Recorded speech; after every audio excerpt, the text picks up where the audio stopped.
Chapter 11 Transport in Plants Summary. Plants obtain a variety of inorganic elements, ions, and salts from their surrounding, especially from water and soil. The movement of these nutrients from environment from the plant as well as from one plant cell to another plant cell essentially involves movement across a cell membrane. Transport across cell membrane can be through diffusion, facilitated transport, or active transport. Water and mineral absorbed by roots are transported by xylem, and the organic material synthesized in the leaves is transported to other parts of the plant through phloem. Passive transport, diffusion, osmosis, and active transport are the two modes of nutrient transport across cell membranes in living organisms. In passive transport, nutrients move across the membrane by diffusion without any use of energy, as it is always down the concentration gradient and hence entropy driven. This diffusion of substances depends on their size, solubility in water or organic solvents. Osmosis is the special type of diffusion of water across a selectively permeable membrane which depends on pressure gradient and concentration gradient.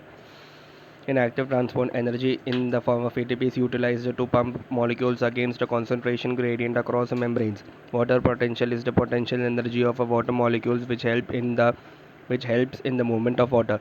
It is determined by solute potential and pressure potential. The osmotic behavior of cells depend on the surrounding solution. If the surrounding solution of the cell is hypertonic, it gets plasmolized. The absorption of water by seeds and rhizoid takes place by a special type of diffusion called imbibition.